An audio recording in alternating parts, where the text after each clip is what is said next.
Assalamualaikum warahmatullahi wabarakatuh. Perkenalkan, kami dari kelompok Orchid dengan saya Arianti Eka, NIM 7. Saya Natasha Aulia, NIM 24. Taufik Dimas, NIM 81. Nah, di sini saya akan mewawancarai tentang catering Bu Yuni. Assalamualaikum, Tante. Waalaikumsalam. Nah, Tante mau tanya dong. Nah, ini cateringnya mulai dari kapan? Kalau catering Bu Yuni, tepat yang posisi saya di Jogja, itu saya sudah dari 2016 bulan November. Ini kan waktu pandemi ini, Tante, gimana sih situasi pasarnya makanan gitu? Kalau untuk situasi pandemik ya, selama pandemik ya, itu memang pengaruh besar, banyak banget pemasukan itu sudah tidak bisa untuk dibicarakan. Memang benar-benar pengaruh ke masyarakat, bukan hanya kita sebagai pengusaha makanan ya. Jadi seluruhnya itu berpengaruh. Yang jelas selama pandemik memang di catering kita tidak bisa menentukan berapa nggak bisa. Kalau dulu kita bisa setiap hari, selama pandemik itu paling hanya untuk melayani Jumat Berkah atau hanya untuk acara istilahnya perkantoran pada saat untuk senam pagi itu. Jadi untuk acara kantor-kantor seperti itu aja yang masih jalan. Kalau yang untuk harian kayak catering anak mahasiswa maupun catering rumah tangga udah berkurang sangat-sangat drastis. Gitu. Berarti masih jalan untuk Jumat Berkah gitu ya, Tante? Ya, kalau untuk alhamdulillah Jumat Berkah sama acara kantor kalau Jumat pagi itu masih untuk jalan. Nah, untuk rencana marketing strateginya untuk cateringnya itu gimana ya, Tante? Kalau marketing itu untuk saat ini hanya melalui mulut ke mulut sama ini aja, media sosial.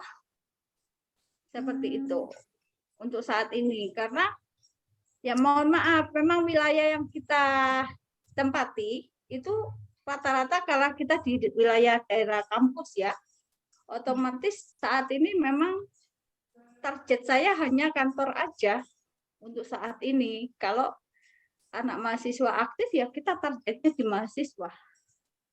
Begitu. Seperti itu. Tadi kan katanya medianya melalui mulut ke mulut ya, Tante ya. Terus selain itu dari media sosial juga. Kalau kita boleh tahu media sosialnya apa aja ya, Tante? Saya pakai itu satu melalui WA.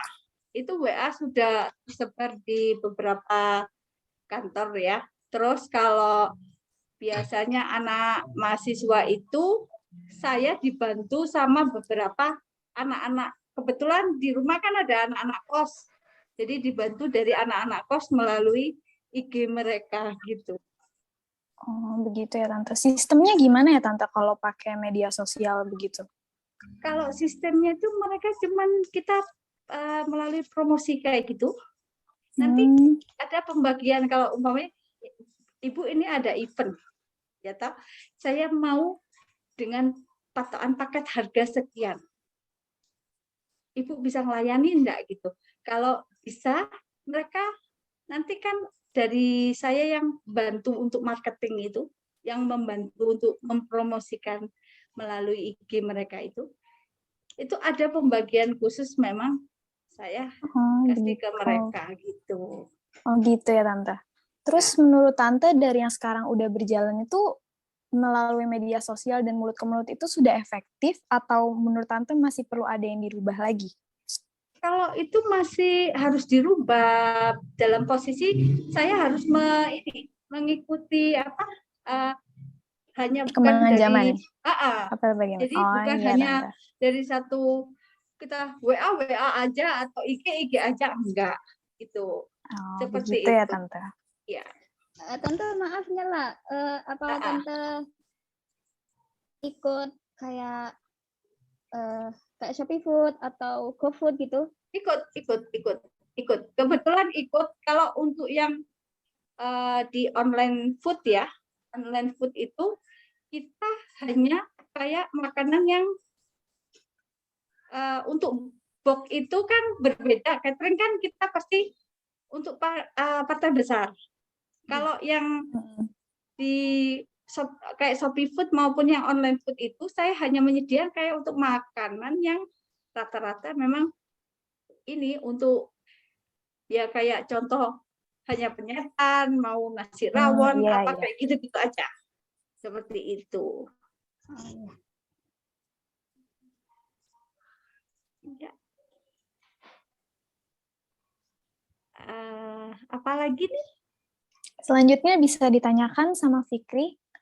Ya, Tante, Ya? untuk saat ini apakah strategi yang digunakan sudah tepat dan memberi keuntungan pada catering Tante?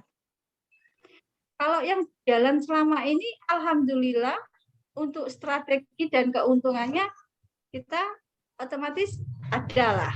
Jadi memang masih untuk keuntungan apa kita masih income-nya masih masuk lah. Begitu. Lalu permasalahan atau problem apa yang sering muncul waktu Tante promosi di media sosial itu? Permasalahan itu terkadang ada orang itu kan mintanya mendadak. Kalau kita kan kalau catering posisi besar kan nggak bisa. Saya harus butuh waktu paling nggak sekitar 1 hari sebelumnya, itu paling mentok.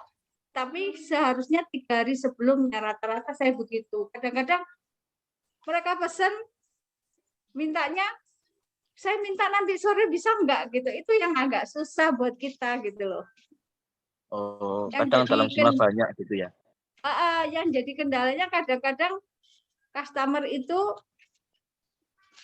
apa yang mereka minta kan ya mohon maaf ya kita kayak ngomong jujur, mereka kan kadang saya ngikuti dengan harga mereka.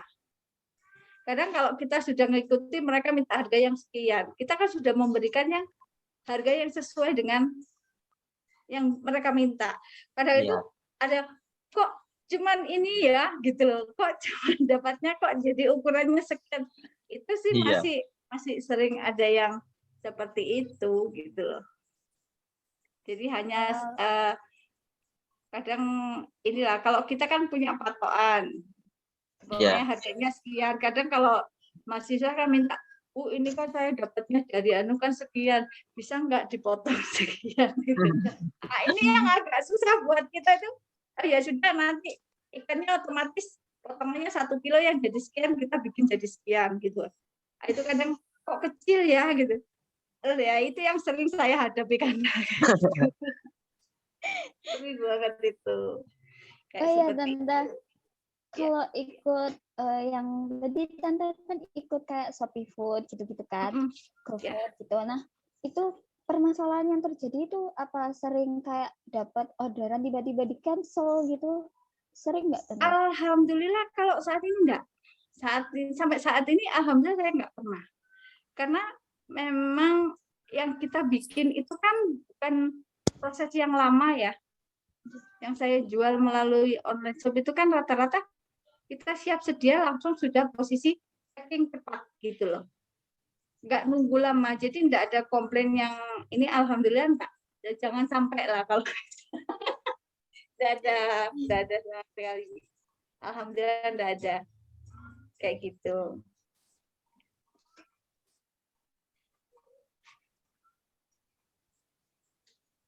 Lalu ini tuh ada satu pertanyaan terakhir. Betul. Ya, waktu yang tepat digunakan untuk melakukan marketingnya dari catering Tante itu di mana ya? Kalau untuk waktu yang tepat adalah saya biasanya menggunakan pada posisi untuk promosi saya lebih cenderung saya ke Jumat Berkah. Jadi di Jumat Berkah itu saya memang dari harga memang saya jauh lebih murah daripada harga umum. Karena Jumat Berkah itu yang paling utama saya Jumat Berkah sama program akhir bulan. Itu saya sering lakukan. Program akhir bulan itu kan karena ya inilah gajinya orang pasti habis kekuras. Jadi kita bikin promo lah.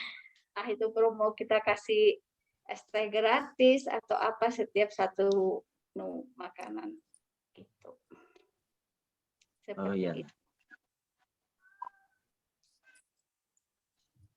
Ya, mungkin dari Eka mau nambahin. Enggak, udah.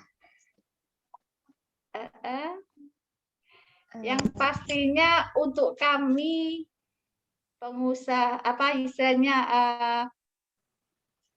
di bidang makanan, memang pandemik ini berpengaruh besar. Sangat luar biasa karena apa, dari bahan juga saat ini melambung tinggi, kita mau merubah harga juga susah. Yang jelas dampak dari corona memang berpengaruh besar, sangat besar. Seperti itu. Ya Tante, terima kasih atas sharing-sharingnya, atas waktunya yang udah diberikan. Semoga bisnisnya lancar terus, Tante. Amin, amin. Saya juga doakan kalian semua lancar dalam segala